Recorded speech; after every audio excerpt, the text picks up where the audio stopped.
Brenton Kotori, gazetar dhe aktivist.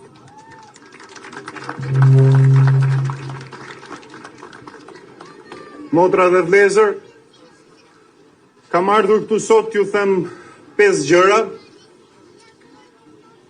shkurt edhe nga zemra, me një fatkeqësim që na ka ndodhur. Fatkeqësia është që sot Shqipëria është e ndarë. Është e ndarë midis atyre që votuan këtë ligj, midis shqiptarëve që nuk e din akoma se çfarë ka ndodhur, dhe midis nesh që jemi sot këtu, që nuk mund ta pranojmë këtë që ka ndodhur.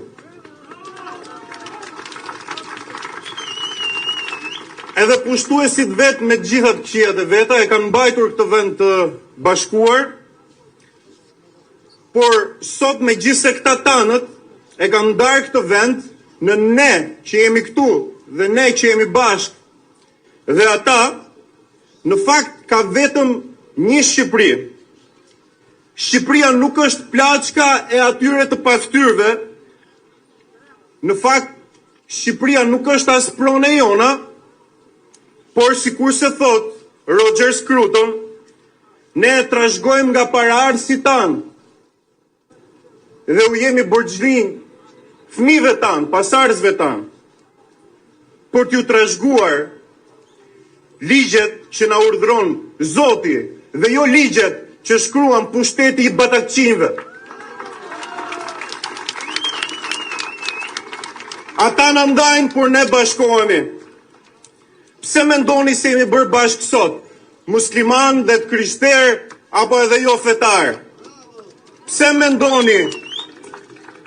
Pse duhet i bëjmë rezistencë atyre o shqiptarë të mirë? Sepse u jemi borxhlin fëmijëve tanë. Dhe rehatia sot e jona do t'ishte bashkëpunim me të pafytyrët e pushtetit. Dua t'ju them në fund që sot duhet jemi bashkë, mbi të gjitha të nderojmë Krijuesin, që siç na udhëzon në Kur'an, duke vepruar për të mirën dhe duke refuzuar të keqen, dhe siç shkruan dhe na mëson Bibla, të jemi bashkë sepse nëse Zoti është me ne, kush mund të jetë kundër nesh?